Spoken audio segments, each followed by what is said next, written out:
ನಿಜವಾಗ್ಲೂ ಅವನು ಆಗ್ತಾನೆ ಇಲ್ಲ, ಅವ್ನು ಹೆಂಗೆ ಬಿಟ್ಟೋದು. ಪ್ರೀತು ಏನ್ ಮಾಡ್ತ ಹಾಗೆ ನಾನು ಲಾಸ್ಟ್ ಬ್ಲಾಗಲ್ಲಿ ಹೇಳಿದ್ನಲ್ಲ ಸೀರೆ ಸ್ಟಿಚ್ ಮಾಡ್ಸೋಕ್ಕಾಗಲಿಲ್ಲ ಅಂತ ಹೇಳ್ಬಿಟ್ಟು. ಸೊ ನೋಡೇ ಬಿಡೋಣ, ಇವತ್ತು ಸ್ಟಿಚ್ಗೆ ಹಾಕ್ಲೇಬೇಕು ಅಂತೇಳಿ ತೊಗೊಂಡು ಬಂದಿದ್ದೆ ನೆನ್ನೆನೆ. ಇದು ಬ್ಲೌಸ್ ಅಕ್ಕನ ಹತ್ರನೇ ಹೊಲಿಸಿದ್ದು, ಬ್ಲೂ ಕಲರ್ ಬ್ಲೌಸು. ಸೊ ಅದನ್ನೇ ಮತ್ತೆ ಸ್ವಲ್ಪ ಡಿಸೈನ್ ಇಡೋದು ಕೇಳಿದ್ದೀನಿ. ಡಿಸೈನ್ ಇಡೋಕೆ ಹೇಳಿಲ್ಲ, ನೋಡ್ಕೊಂಡಿದ್ದೀನಿ. ಒಂದು ಡಿಸೈನ್ ತೋರಿಸ್ಬಿಟ್ಟು ಅದೇ ಥರ ಸ್ಟಿಚ್ ಮಾಡಿಸ್ಕೊಂಡು ಇವಾಗ ಕೊಟ್ಬಿಟ್ಟು ಬರೋಣ ಅಂತ ಹೇಳಿ ಹೊರಟೆ. ಫ್ರೆಶ್ ಅಪ್ ಆಗಿ ಸಡನ್ನಾಗಿ ಪ್ರೀತಮ್ನ ಅಮ್ಮನ ಮನೆಯಲ್ಲೇ ಬಿಟ್ಟು ಬರೋ ಥರ ಆಯಿತು. ಬಿಡೋದು ಬೇಡ ಅಂತ ಹೇಳಿ ಬಂದೆ. ನನ್ನ ತಮ್ಮ ಒಂದು ವಾರ ಫ್ರೀ ಇರ್ತೀನಿ, ನಾನು ನೋಡ್ಕೋತೀನಿ ರಜದಲ್ಲಿಂದ ಕೇಳ್ತಾ ಇದ್ದೀರಾ, ಬಿಡ್ತಾನೆ ಇಲ್ಲ, ಬಿಡು ಬಿಡು ಇದೊಂದು ವಾರ ಬಿಡು ಅಂತಂದ. ಸೊ ಅದಕ್ಕೆ ಇವತ್ತು ಒಂದು ವಾರ ಅವನ್ನ ಬಿಟ್ಬಿಟ್ಟು ಇಲ್ಲೇ ಹೋಗೋಣ ಅಂತ ಅಂದ್ಕೊಂಡಿದ್ದೀನಿ. ಸೊ ಅವನೇನು ಮಾಡ್ತಾನೋ ನೋಡಬೇಕು. ಇರ್ತಾನೆ ಅವನು, ಆವಾಗಲೇ ಇದ್ದಾನೆ, ಇವಾಗಿರಲ್ವಾ. ಇವಾಗ ಹೋಗಿ ಸ್ವಲ್ಪ ಈ ಸೀರೆನ ಸ್ಟಿಚ್ ಕೊಟ್ಬಿಟ್ಟು ಬರ್ತೀನಿ. ನಮ್ಮಮ್ಮ ಕೆಲಸ ಮಾಡ್ತಾ ಅವ್ರಿ. ಮಲಗಿದಾನೆ, ಮಲಗಿಸ್ಬಿಟ್ಟು ಸೀರೆಯಲ್ಲಿ ಹಂಗೆ ತೂಗಿ ತೂಗಿ ಮಲಗಿಸ್ದೆ. ನಮ್ಮ ಹುಡುಗಿ ಇನ್ನೂ ರೆಡಿನೇ ಆಗಿಲ್ಲ. ಅಮ್ಮ ಹೂವು ಬಿಡ್ಸೋ ಕೆಲಸ ಕೊಟ್ಟವ್ರೆ. ಈ ಪ್ರಗತಿ ಎಲ್ಲ ಕಾಣ್ತೇನೆ ಇಲ್ಲ ನೀನು? ಓಯ್ ಅಲ್ಲಿದೆಯಾ? ಹಸಿರೊಳಗೆ ಹಸಿರು ಬಟ್ಟೆ ಹಾಕೊಂಡು ಕಾಣಿಸ್ತಾನೆ ಇಲ್ಲ. ಮಲ್ಲೆ ಹೂವು ಬಿಡಿಸ್ತಾ ಇರೋದು. ತುಳಸಿ ಗಿಡ ಸಖತ್ತ ಬಂದಿತ್ತು ಅಂತ ಹೇಳ್ಬಿಟ್ಟು ನಮ್ಮಮ್ಮ ಕಿತ್ಬಿಟ್ಟು ಈ ಥರ ಮಾಡೋರೆ. ಬನ್ನಿ ಇವಾಗ ಇಲ್ಲೇ ಹತ್ರದಲ್ಲೇ ಇರೋದವರು. ಹೋಗ್ಬಿಟ್ಟು ಪ್ರೀತು ಪ್ರೀತು ಅಂತೀನಿ ನೋಡಿ, ಇವನು ಬೈರಾ ಪ್ರೀತು ಪ್ರೀತು ಅಂದು ಇವನಿಗೆ ಅದೇ ಬರುತ್ತೆ. ದೂರ ಹೋಗ್ಬೇಕು ನೀನು, ತುಳಿದ್ಬಿಡ್ತೀನಿ ನಾನು. ಹೋಗಿ ಇವಾಗ ಇದಾರೋ ಇಲ್ವೋ ಗೊತ್ತಿಲ್ಲ. ಬ್ಲೌಸ್ ಸ್ಟಿಚ್ ಮಾಡಿ ಡಿಸೈನ್ ಯಾವುದು ಅಂತ ಹೇಳ್ಬಿಟ್ಟು ಸ್ಟಿಚ್ ಆದಮೇಲೆ ತೋರಿಸ್ತೀನಿ ಯಾವ ಥರ ಡಿಸೈನ್ ಹೇಳಿದ್ದೀನಿ ಅಂತ. ಸೊ ನನಗೆ ಒಬ್ಬರು ಅಡ್ಜಸ್ಟ್ ಆದರೆ ಒಂಥರ ಮನಸ್ಸಿಗೆ ಅದೇ ಇರುತ್ತೆ. ಬೇರೆ ಕಡೆ ಹೊಲ್ಸಿದ್ರೆ ಸರಿ ಹೋಗುತ್ತೋ. ನಡಿ ಬೈರ, ನೀವು ಒಳಗಡೆ ಹೋಗೊಳಗಡೆ ಬಂದ್ಬಿಡ್ತೀಯಾ? ಇಲ್ಲೆಲ್ಲ ಹೋಗ್ಬಿಡ್ತಾನೆ ಅವ್ನು, ರೋಡ್ಗೆ ಹೋಗ್ಬಿಡ್ತಾನೆ. ಅವನಿಗೆ ರೋಡ್ ವೆಹಿಕಲ್ಸ್ ಎಲ್ಲ ಗೊತ್ತಾಗಲ್ಲ. ಮಳೆ ಬಂದು ಫುಲ್ ಹಸಿರಾಗ್ಬಿಟ್ಟಿದೆ. ಬ್ಲೌಸ್ ಸ್ಟಿಚಿಂಗ್ ಅಂತ ಅಲ್ಲ, ಯಾವುದೇ ರೀತಿಯಾದಂತಹ ಸ್ಟಿಚಿಂಗ್ ಅನ್ನೋದು ಒಂಥರ ಡಿಫಿಕಲ್ಟ್ ಕೆಲಸ ಅಂತ ಅನಿಸುತ್ತೆ. ಯಾಕೆಂತಂದರೆ ಅದ್ರ ಎಕ್ಸ್ಪೀರಿಯೆನ್ಸ್ ನನಗೂ ಕೂಡ ಇದೆ. ಒಬ್ಬೊಬ್ಬರು ಬಾಡಿ ಒಂದೊಂದು ಥರ ಇರುತ್ತೆ. ಸೊ ನಾವು ತುಂಬ ಪರ್ಫೆಕ್ಟಾಗಿ 100% ಸ್ಟಿಚ್ ಮಾಡಿಸ್ಲೇಬೇಕು ಅನ್ನೋದು ತುಂಬ ರೇರಾಗಿ ಸಿಗುತ್ತೆ ನಮಗೆ. ಬಟ್ ಆದ್ರೂ ನಮ್ಗೆ ಕಂಫರ್ಟಬಲ್ಗಾದರೂ ಒಂದಿಷ್ಟು ನೀಟಾಗಿ ಹೊಲ್ಕೊಟ್ರೆ ನಮಗೆ ತುಂಬ ಖುಷಿ ಅಲ್ವಾ. ಸೊ 2 ಬಟ್ಲ 3 ಬಟ್ಲ ಅನ್ನ ತಿಂದಿರೋದು. ಹೋಗ್ತೀನಾಗ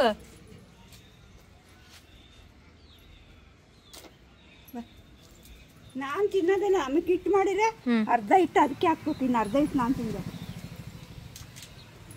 ಏನ ಬೇರ ಏನಮ್ಮ ಅದು ಅಕ್ಕಿ ಅಷ್ಟೊಂದು ಚೆಲ್ಲಿದ್ಯಾ? ಜಲ್ಲೆಡ್ ಮುಚ್ಚಿ ಕೋಳಿಗಿಂತ ಮಡಗಿದ್ನಾ ಇವನ್ನೆಲ್ಲ ಚೆಲ್ಲೋಣ.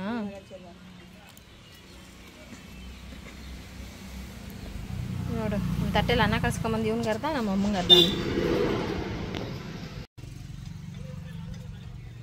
ಹಾಲನ್ನು ಬೆಳಗ್ಗೆ ಹಾಕು, ರಾತ್ರಿ ಹಾಕು, ಮುದ್ದೆ ಹಾಕು, ತಿಂತಾ ಇರೋದೇ ಕೆಲಸ.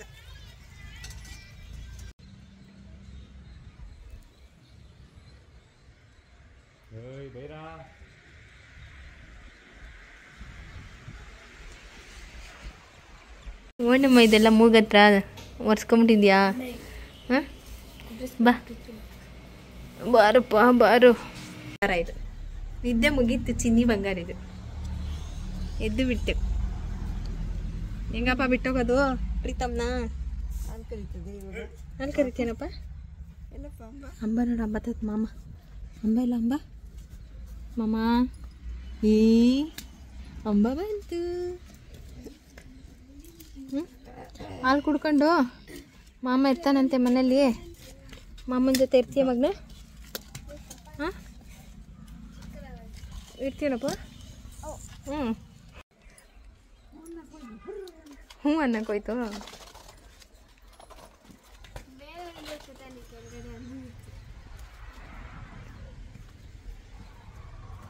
ಪ್ರಗತಿ ರೆಡಿನಾ?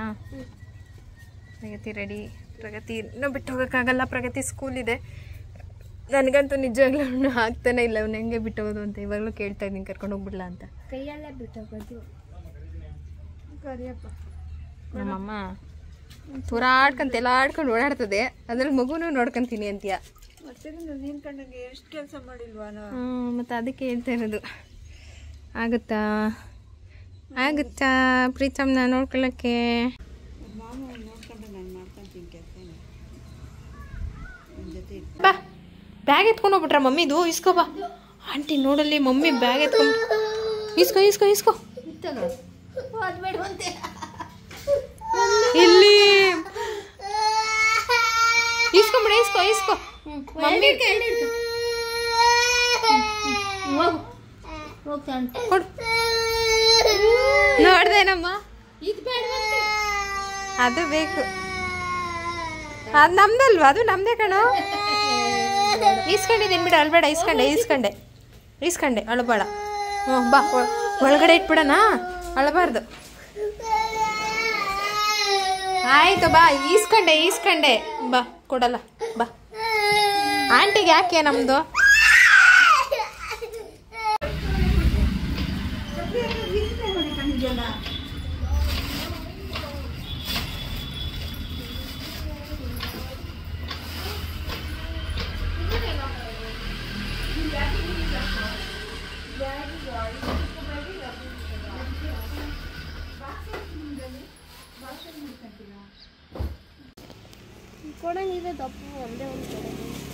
ದಪ್ಪ ಕಟ್ ಮಾಡಿದ್ರೆ ಒಂದೇ ಸರಿ ತಿನ್ಬೇಕಲ್ಲ? ತಿನ್ಬೇಕಲ್ಲ, ನೀವು ಹಾಳು ಮಾಡ್ತೀರಾ. ತಿಂತೀಯಾ? ಮಮ್ಮಿ ಕವರ್ ಇಟ್ಕೊಮ್ಮ. ಎಷ್ಟೊಂದು ಹಾಲು ಹೋಗ್ತೈತೆ ಅದು ಹಂಗೆ. ಇದೊಂದು ಹಣ್ಣಾಗೈತಾ? ಇದು ಅದೇನೋ ಕುಕ್ಕಿರೋದಲ್ವಮ್ಮ? ಏನಕ್ಕಾಗಿ ಕುಕ್ಕಿರೋದು. ಎರಡು ಕಾಯಿ, ಒಂದು ಹಣ್ಣು. ಈ ವರ್ಷ ನಮ್ಮಮ್ಮ ಹಲಸಿನ ಮರ ಕೊಟ್ಟು ಬಿಡೋ ಚಾನ್ಸಸ್ ಇದೆ ಅಂತೆ, ಅದಕ್ಕೆ ಹಲಸಿನ ಮರ ಮಾಡಿಬಿಟ್ಟು ಹತ್ತೋರು ಕೀಳೋರಿಂದ ಮೇಲೆ ಬೀಳ್ತವೆ. ಅಯ್ಯೋ ಯಾವಳು ಕರ್ಮ. ನಮ್ಮನೆ ತಿನ್ನಲ್ಲ, ಅವ್ನು ಮುಟ್ಟಲ್ಲ, ನಾನು ತಿನ್ನಲ್ಲ. ಅದನ್ನ ಹೆಂಗಾದ್ರೂ ಮಾರಕ್ಕಾಗುತ್ತಾ? ಮಾರಕ್ಕಲ್ಲ, ಮರನೇ ಕಟ್ ಮಾಡಿಸ್ತೀನಿ ಅಂತ ಹೇಳ್ತಾ ಇರೋದು. ಮರ ಇರಲ್ಲ ಮುಂದಿನ ವರ್ಷದಿಂದ. ಬಿಟ್ಟು ಹೋಗೋದಾ? ತಲೆ ಮೇಲೆ ನೋಡಿ ಹೆಂಗ್ ಕೂತವನೆ.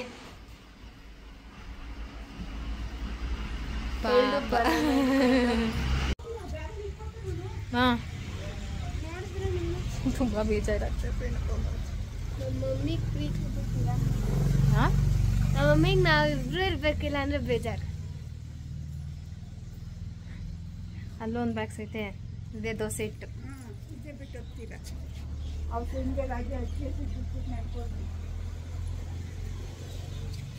ಅಲ್ಲವನೇ ಅವ್ರ ಮಾವನ ತಲೆ ಮೇಲೆ ಕೂತವನೇ. ಅಲ್ಲಿಂದ ಪ್ರೀತಮ್ನ ಅಮ್ಮ ಮನೆಯಲ್ಲೇ ಬಿಟ್ಬಿಟ್ಟು ಬರೋ ಹಾಗಾಯಿತು.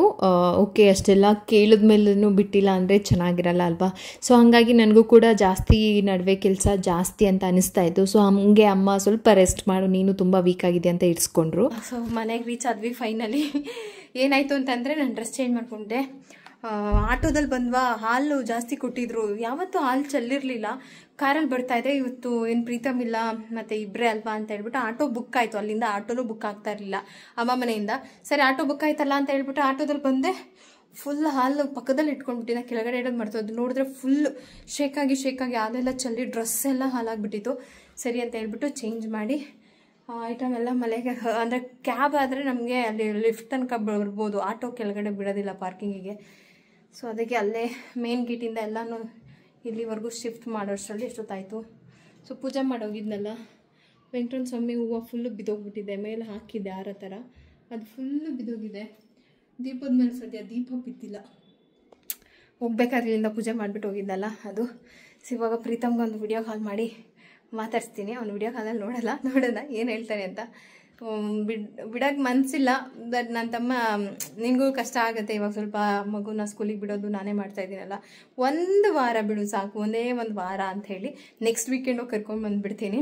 ಜಸ್ಟ್ ಒಂದು ವಾರ ಬಿಟ್ಟು ಬಂದಿರೋದಷ್ಟೇ. ಇವಾಗ ಒಂದು ಫೋನ್ ಮಾಡ್ತೀನಿ. ಹಲೋ, ಏನು ಮಾಡ್ತಾನಮ್ಮ? ಮನೆಕಂತವನಾ? ಅಳ್ತಾವನಾ? ಇಲ್ಲ, ಅವ್ನು ಕಾಣಿಸ್ತಾ ಇಲ್ಲ.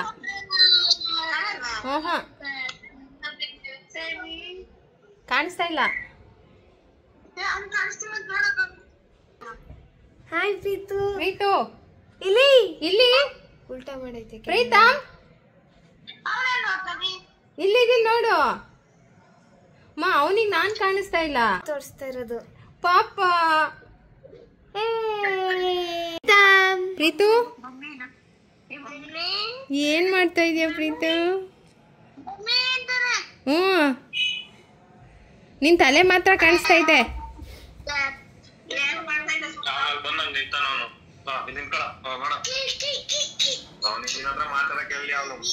ಪ್ರೀತು, ಮಮ್ಮಿ ಇಲ್ಲ. ಮಮ್ಮಿ ಎಲ್ಲಿ? ನಾ ಎಲ್ಲಿದ್ದೀನಿ? ಬಂದ್ಬಿಟ್ನಲ್ಲ ಮನೆಗೆ.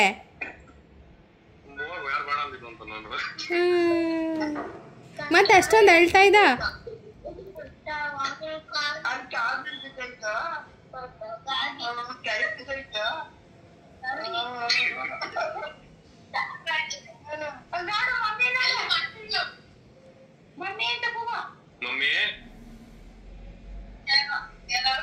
ಓದಾತಾಗಿ ಅಷ್ಟೇ.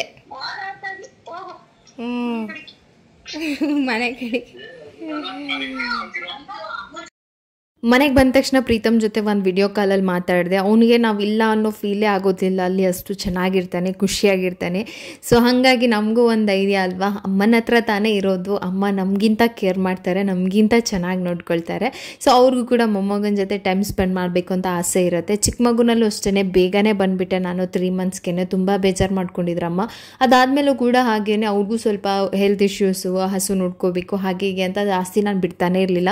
ನಾವು ಹೋದಾಗ ಕರ್ಕೊಂಡು ಹೋಗ್ತಾ ಇದ್ದೆ, ಮತ್ತೆ ವಾಪಸ್ ಕರ್ಕೊಂಬಂದ್ಬಿಡ್ತಾ ಇದ್ದೆ. ಅದಕ್ಕೆ ಈ ಸರಿ ಬಿಟ್ಟು ಬಂದೆ. ಅವ್ರಿಗೂ ಕೂಡ ತುಂಬ ಖುಷಿ ಆಯಿತು ಅವನ ಜೊತೆ ಟೈಮ್ ಸ್ಪೆಂಡ್ ಮಾಡೋದಕ್ಕೆ.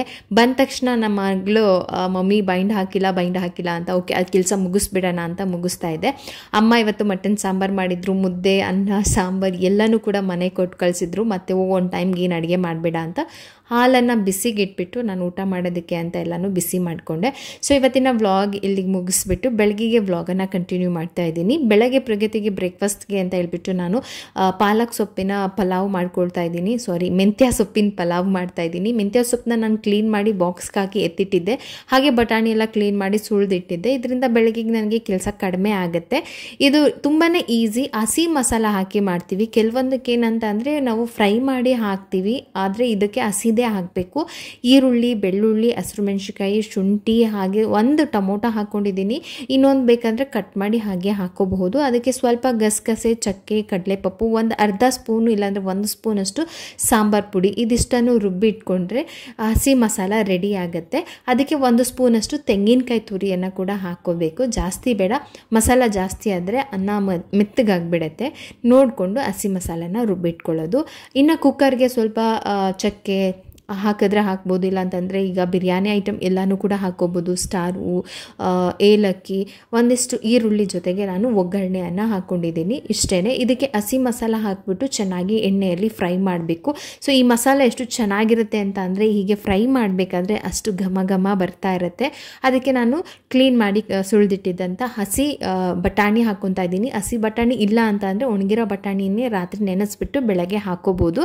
ಅದಕ್ಕೆ ಚೆನ್ನಾಗಿ ಒಂದಿಷ್ಟು ಸಣ್ಣದಾಗಿ ಕಟ್ ಮಾಡಿ ಇಟ್ಕೊಬೇಕು. ಮೆಂತ್ಯ ಸೊಪ್ಪನ್ನು ಹಾಕ್ಕೊಂಡಿದ್ದೀನಿ. ಮೆಂತ್ಯ ಸೊಪ್ಪನ್ನು ವಾರದಲ್ಲಿ ಒಂದ್ಸರಿನಾದರೂ ಯಾವುದಾದ್ರೂ ರೆಸಿಪಿಯಲ್ಲಿ ಯೂಸ್ ಮಾಡ್ತಾ ಇದ್ರೆ ತುಂಬ ಒಳ್ಳೆಯದು ಕೂದಲಿಗೆ. ಅದಕ್ಕೆ ನಮ್ಮಮ್ಮ ಯಾವಾಗಲೂ ಮಾಡ್ತಾ ಇರೋರು, ಅವಾಗ ಅದು ನೆನಪು ಬರುತ್ತೆ ಇದನ್ನು ಮಾಡಬೇಕಾದ್ರೆ ಎಲ್ಲ. ರುಚಿಗೆ ಎಷ್ಟು ಬೇಕೋ ಅಷ್ಟು ಉಪ್ಪನ್ನು ಹಾಕಿ ಒಂದು 2 ನಿಮಿಷ ಚೆನ್ನಾಗಿ ಬಾಡಿಸ್ಕೋಬೇಕು. ಹಾಗೆ ನಾನು ಅಕ್ಕಿಯನ್ನು ತೊಗೊಂಡು ಎಷ್ಟು ಮೆಜರ್ಮೆಂಟ್ ಗ್ಲಾಸ್ ತೊಗೊಂಡಿದ್ದೀನೋ ಅದನ್ನು ನೋಡಿಕೊಂಡು ತೊಳೆದ್ಬಿಟ್ಟು ನೆನಾಕಿಟ್ಟಿದ್ದೀನಿ. ಈಗ ಚೆನ್ನಾಗಿ ಫ್ರೈ ಆದಮೇಲೆ ನೀರನ್ನು ನಾನು ಆಲ್ರೆಡಿ ಎಷ್ಟು ಗ್ಲಾಸ್ ಅಕ್ಕಿ ತೊಗೊಂಡಿದ್ದೀನಿ ಅಂತ ಗೊತ್ತಿರುತ್ತಲ್ಲ, ಅದರೊಳಗೇ ನೀರು ಹಾಕಿದ್ದೀನಿ. ಜಾಸ್ತಿ ನೀರು ಹಾಕೋದಕ್ಕೆ ಹೋಗಬಾರ್ದು. ಅರ್ಧ ಗ್ಲಾಸ್ ಕಡಿಮೆನೇ ಹಾಕಿದ್ರೆ ತುಂಬ ಒಳ್ಳೆಯದು. ಮಸಾಲ ಗ್ರೇವಿ ಇರುತ್ತಲ್ಲ ಅದು ನೀರಿನ ಲೆಕ್ಕನೇ ಬರುತ್ತೆ. ಹಾಗೆ ಬೆಳಗ್ಗೆನೇ ನಾನು ಏನು ಮಾಡ್ತೀನಿ ಅಂತ ಅಂದರೆ ಎಲ್ಲ ಬ್ರೇಕ್ಫಾಸ್ಟ್ ಮಾಡ್ತಾನೆ ಕಿಚನ್ ಕ್ಲೀನ್ ಮಾಡ್ಕೊಳ್ಳೋದಕ್ಕೆ ಶುರು ಮಾಡ್ಕೊಂಡ್ಬಿಡ್ತೀನಿ. ಅದರಿಂದ ನನಗೆ ಕೆಲಸ ಕಡಿಮೆ ಆಗುತ್ತೆ. ನನ್ನ ಮಗಳಿಗೆ ಲಂಚ್ ಬಾಕ್ಸ್ ರೆಡಿ ಆದಮೇಲೂ ಕೂಡ ಕಿಚನ್ ಕ್ಲೀನಾಗೇ ಇರುತ್ತೆ. ಸೊ ಹಾಗೆ ಯಾವುದೇ ಮಸಾಲ ಬಾಕ್ಸ್ ಆಗಲಿ ಏನೆಲ್ಲ ಎತ್ಕೊಂಡಿದ್ದೀನೋ ಅದನ್ನು ಅಲ್ಲಲ್ಲೇ ವಾಪಸ್ ಇಟ್ಟಿದ್ದೀನಿ. ಅಕ್ಕಿ ಕೂಡ ನೆಂದಿದೆ, ಜಾಸ್ತಿ ನೆನೆಸೋದು ಬೇಡ. ಡಿಪೆಂಡ್ ಆಗುತ್ತೆ ನಾವು ಯಾವ ಥರ ಅಕ್ಕಿನ ಬಳಸ್ತಾ ಇದ್ದೀವಿ ಅನ್ನೋದ್ರ ಮೇಲೆ. ಮಕ್ಕಳಿಗೆ ಬೆಳಗ್ಗೆ ಎದ್ದು ಹೆಲ್ದಿಯಾಗಿ ಆರೋಗ್ಯಕರವಾಗಿ ಏನಾದರೂ ಮಾಡಿಕೊಟ್ರೆ ಅವ್ರ ಬೆಳವಣಿಗೆಗೆ ತುಂಬ ಉಪಯೋಗ ಆಗುತ್ತೆ. ಇವಾಗ ಬೆಳೀತಾ ಇರೋ ಮಕ್ಕಳಲ್ವ, ಯಾಕೆಂದರೆ ನಾನೇ ನೋಡಿದ್ದೀನಿ ಪ್ರಗತಿಗೆ ಊಟ ಸರಿಯಾದ ಟೈಮಿಗೆ ಆಗೋದೇ ಇಲ್ಲ. ಅದರಲ್ಲಿ ತುಂಬ ವ್ಯತ್ಯಾಸ ಆಗ್ತಾ ಇದೆ. ಬೆಳಗ್ಗೆ ಬ್ರೇಕ್ಫಾಸ್ಟ್ ಆಗೋದಿಲ್ಲ, ಮಧ್ಯಾಹ್ನ ಊಟ ಯಾವ ಟೈಮಿಂಗ್ ಮಾಡ್ತಾರೆ ಅಂತ ಗೊತ್ತಿಲ್ಲ. ಸೊ ಅದಕ್ಕೆ ಆದಷ್ಟು ಅವ್ರಿಗೆ ನ್ಯೂಟ್ರಿಷನ್, ಹೆಲ್ದಿ ಆ ಥರದಲ್ಲೇ ಹೊಟ್ಟೆ ತುಂಬಿಸೋದಕ್ಕೆ ಟ್ರೈ ಮಾಡಿದ್ರೆ ಅವರು ಹೆಲ್ದಿಯಾಗಿರ್ತಾರೆ, ಸ್ಟ್ರಾಂಗ್ ಆಗಿರ್ತಾರೆ. ಮಕ್ಕಳು ಬ್ಯಾಗ್ ವೆಯ್ಟನ್ನು ನೋಡಿದ್ರೆ ನಮಗೆ ಗೊತ್ತಾಗುತ್ತೆ ಎಷ್ಟು ವೆಯ್ಟ್ ಇರುತ್ತಲ್ಲ. ಸೊ ಹಾಗಾಗಿ ನಾನು ಈ ನಡುವೆ ಜಾಸ್ತಿ ಕೇರ್ ಮಾಡ್ತಾಯಿದ್ದೀನಿ. ಪ್ರಗತಿ ಸ್ಕಿನ್ನಲ್ಲಾಗಿರ್ಬೋದು, ಸೊ ಎನರ್ಜಿಲಾಗಲಿ ಮೊದಲು ಥರ ಇಲ್ಲ. ಹಾಗಾಗಿ ಇವಾಗ ಈ ನಡುವೆ ನಾನು ಈ ಥರ ಜಾಸ್ತಿ ಡೇಟ್ಸ್, ಫ್ರೂಟ್ಸು ಅಥವಾ ಹೆಲ್ದಿ ಲಂಚ್ ಬಾಕ್ಸನ್ನು ರೆಡಿ ಮಾಡ್ತಾಯಿದ್ದೀನಿ. ಇವತ್ತು ನಾನು ಪ್ರಗತಿಗೆ ಅಂತ ಹೇಳ್ಬಿಟ್ಟು ಒಂದು ಸ್ಮೂದಿ ಕೂಡ ಮಾಡಿಕೊಡ್ತಾ ಇದ್ದೀನಿ. ಇಲ್ಲಿ ಚೆನ್ನಾಗಿ ಕುದೀತಾ ಇದೆ. ಇವಾಗ ಬೇಕಂದರೆ ಫೈನಲ್ ಒಂದ್ಸರಿ ಉಪ್ಪನ್ನು ಚೆಕ್ ಮಾಡಿ ಬೇಕಾದರೆ ಹಾಕ್ಕೋಬೋದು. ನೆನೆಸಿಟ್ಟಿರೋ ಅಕ್ಕಿ ಹಾಕಿ ಮುಚ್ಚಳ ಕ್ಲೋಸ್ ಮಾಡಿಬಿಟ್ಟು 2 ವಿಷಲ್ ಬಂದರೆ ಮೆಂತ್ಯ ಪಲಾವ್ ರೆಡಿ ಆಗುತ್ತೆ. ಇದು ಬಂದು ಸ್ವಲ್ಪ ಬೇಗ ಆಗುತ್ತೆ, ಸಿಂಪಲ್ ಕೂಡ ಅಂತ. ಸೊ ಇದನ್ನು ಮಾಡಿದೆ ನಾನು. ಉಪ್ಪನ್ನು ಚೆಕ್ ಮಾಡಿ ಸ್ವಲ್ಪ ಸಿಪ್ಪೆ ಅನ್ನಿಸ್ತು, ಹಾಕ್ಕೊಂಡೆ. ಸ್ಮೂದಿ ಬಂದುಬಿಟ್ಟು ತುಂಬಾ ನಾವು ಡಿಫ್ರೆಂಟ್ ಸ್ಮೂದಿ ಮಾಡಿಕೊಡ್ಬೋದು. ಲಂಚ್ ಬಾಕ್ಸ್ಗೆ ಒಂದು ಫ್ರೂಟ್ ಹಾಕ್ಕೊಡೋದು, ಒಂದು ಏನು ಪೀಸ್ ಕಟ್ ಮಾಡಿ ನಾವು 4 ಪೀಸ್ ಆಪಲ್ ಹಾಕೋದಕ್ಕಿಂತ ಇದು ಬೆಸ್ಟ್ ಅನ್ನಿಸ್ತು ನನಗೆ. ಇದಕ್ಕೆ ನಾನು ಜಾಸ್ತಿ ಯೂಸ್ ಮಾಡ್ತಾಯಿದ್ದೀನಿ ಡೇಟ್ಸ್. ಒಂದು 4ರಿಂದ 5 ಸ್ವೀಟ್ಗೆ ಹೆಂಗೆ ಬೇಕೋ ಹಾಗೆ ಡೇಟ್ಸನ್ನು ತೊಗೋಬೋದು. ಒಂದು ದೊಡ್ಡ ಸ್ಪೂನಷ್ಟು ಓಟ್ಸನ್ನು ತೊಗೊಂಡಿದ್ದೀನಿ. ಫುಲ್ ಓಟ್ಸ್ ಆದರೆ ಇನ್ನೂ ಒಳ್ಳೆಯದು. ಇದು ಅಂದರೆ ಸ್ಪ್ಲಿಟ್ ಓಟ್ಸು, ನನಗೆ ಫುಲ್ ಓಟ್ಸ್ ಸಿಕ್ಕಿಲ್ಲ. ಸೊ ನೆಕ್ಸ್ಟ್ ಟೈಮ್ ನಾನು ಅದನ್ನೇ ತರಿಸ್ಬೇಕು. ಅದಕ್ಕೆ ನಾನು ಬಾಳೆಹಣ್ಣು, ಪಚ್ಚ ಬಾಳೆಹಣ್ಣು ಹಾಕ್ಕೊಂಡಿದ್ದೀನಿ. ಒಂದು ಫುಲ್ ಬಾಳೆಹಣ್ಣು ಹಾಕ್ಕೊತೀನಿ. ಒಂದು ಫುಲ್ ಆ್ಯಪಲನ್ನು ಹಾಕ್ಕೊಳ್ತಾ ಇದ್ದೀನಿ. ಇದರೊಳಗೆ ನನಗೂ ಕೂಡ 1 ಗ್ಲಾಸ್ ಮಾಡ್ಕೊಳ್ತಾ ಇದ್ದೀನಿ. ಪ್ರಗತಿಗೆ 1 ಬಾಟಲ್, ಜೊತೆಗೆ ನನಗೂ ಕೂಡ 1 ಗ್ಲಾಸ್ ಮಾಡ್ಕೊಂಡಿದ್ದೀನಿ. ಆ್ಯಪಲನ್ನು ಸಿಪ್ಪೆ ತೆಗೆದುಬಿಟ್ಟು ಹಾಕಿದ್ದೀನಿ. ಅದಕ್ಕೆ ಒಂದು ಎಷ್ಟು ಬೇಕೋ ಅಷ್ಟು ಹಾಲನ್ನು ಹಾಕ್ಕೊತಾ ಇದ್ದೀನಿ. ಬೇಕಂದರೆ ನೀರಲ್ಲೇ ಮಾಡಬಹುದು, ಇದಕ್ಕೆ ಹಾಲೇ ಹಾಕಬೇಕಂತೇನಿಲ್ಲ. ಹಾಲು ಹಾಕಿದ್ರೆ ಇನ್ನೂ ಸ್ವೀಟ್ ಜಾಸ್ತಿ ಆಗುತ್ತೆ ಮತ್ತು ಚೆನ್ನಾಗೂ ಇರುತ್ತೆ ಅಷ್ಟೇ. ಸ್ವೀಟ್ ಏನಾದರೂ ಕಮ್ಮಿ ಆದರೆ ಹನಿ ಹಾಕ್ಬೋದು, ಬಟ್ ನಾವು ಡೇಟ್ಸ್ ಬಾಳೆಹಣ್ಣು ಯೂಸ್ ಮಾಡಿರೋದಕ್ಕೆ ಸ್ವೀಟ್ ಕರೆಕ್ಟಾಗೇ ಇರುತ್ತೆ. ಇಲ್ಲಿಗೆ ಆ್ಯಪಲ್ ಓಟ್ಸ್ ಸ್ಮೂದಿ ರೆಡಿ ಆಯಿತು. ಇದನ್ನು ನಾನು ರೆಡಿ ಮಾಡಿ ಕೊಡ್ತಾಯಿದ್ದೀನಿ. ನೀರು ಥರ ಅಂದರೆ ಇವಾಗ ಒಂದು ಬಸ್ಸಲ್ಲಿ ಹೋಗಬೇಕಾದ್ರೆ ಸ್ವಲ್ಪನಾದ್ರೂ ಕುಡಿಬೋದು. ಇಲ್ಲಾಂತಂದರೆ ಒಂದು ಸ್ಮಾಲ್ ಬ್ರೇಕ್ ಕೊಡ್ತಾರೆ ಸ್ಕೂಲಲ್ಲಿ, ಆ ಟೈಮಲ್ಲಾದರೂ ಕುಡಿಬೋದು. ಸೊ ಅದಕ್ಕೆ ಇದನ್ನು ರೆಡಿ ಮಾಡಿ ಕೊಟ್ಟೆ. ಇವತ್ತಿನ ಲಂಚ್ ಬಾಕ್ಸ್ಗೆ ಮೆಂತ್ಯ ಪಲಾವು, ಜೊತೆಗೆ ನಾನು ರಾಯ್ತ ಮಾಡಿದ್ದೆ, ಮೊಸರು ಬಜ್ಜಿ, ಅದ್ರ ಜೊತೆಗೆ ಆ್ಯಪಲ್ ಓಟ್ಸ್ ಸ್ಮೂದಿ ಕೂಡ ಮಾಡಿಕೊಟ್ಟೆ. ಇದಿಷ್ಟು ಬೆಳಗ್ಗೆಯ ಲಂಚ್ ಬಾಕ್ಸ್. ಅದಾದಮೇಲೆ ವ್ಲಾಗನ್ನು ಎಂಡ್ ಮಾಡ್ತಾ ಇದ್ದೀನಿ. ಅಲ್ಲಿಂದ ಬಂದ ಮೇಲೆ ಮತ್ತೆ ಯೂನಿಫಾರ್ಮ್ ಹಾಕ್ಕೊಂಡು, ಮಂಡೇ ಸ್ಕೂಲ್ಗೆ ಹೋಗಿದ್ದು, ಬೇರೆ ಯೂನಿಫಾರ್ಮ್ ಟ್ರ್ಯಾಕ್ ಪ್ಯಾಂಟ್ ಇರುತ್ತೆ. ಸೊ ಈವ್ನಿಂಗ್ ಬಂದಮೇಲೆ ನಾವು ಯೂನಿಫಾರ್ಮ್ ಚೇಂಜ್ ಮಾಡಿಸ್ಕೊಂಡು ಒಂದು ಪಾಸ್ಪೋರ್ಟ್ ಸೈಜ್ ಫೋಟೋಸ್ ಬೇಕಾಗಿತ್ತು. ಈ ವರ್ಷ ಪ್ರಗತಿಗೆ ಯೂನಿಫಾರ್ಮಲ್ಲಿ ಫೋಟೋಸೇ ತೆಗೆಸಿರಲಿಲ್ಲ. ಸೊ ಅದಕ್ಕೆ ಅದು ಒಂದು ತೆಗೆಸ್ಕೊಂಡು ಬರೋಣ, ಇನ್ನು ವರ್ಷ ಪೂರ್ತಿ ಆಗುತ್ತೆ ಅಂತ. ಎಂಟ್ರಿ ಆಗ್ತಿದ್ದಂಗೆ ಪುನೀತ್ ಸರ್ ಫೋಟೋ ನೋಡಿ ತುಂಬ ಖುಷಿ ಆಯಿತು. ತುಂಬ ಒಳ್ಳೊಳ್ಳೆ ಫೋಟೋ ಕಲೆಕ್ಷನ್ಸ್ ಇತ್ತು. ನೆಕ್ಸ್ಟ್ ಏನಾದರೂ ಮನೇಲಿ ಫಂಕ್ಷನ್ ಆದರೆ ಹೇಳಬೇಕು ಇವ್ರಿಗೆ ಅಂದ್ಕೊಂಡು ಬಂದೆ. ಇವತ್ತಿನ ವ್ಲಾಗ್ ಇಷ್ಟೇ. ನೆಕ್ಸ್ಟ್ ವ್ಲಾಗಲ್ಲಿ ಸಿಗ್ತೀನಿ. ಅಲ್ಲಿವರೆಗೂ ಟೇಕ್ ಕೇರ್.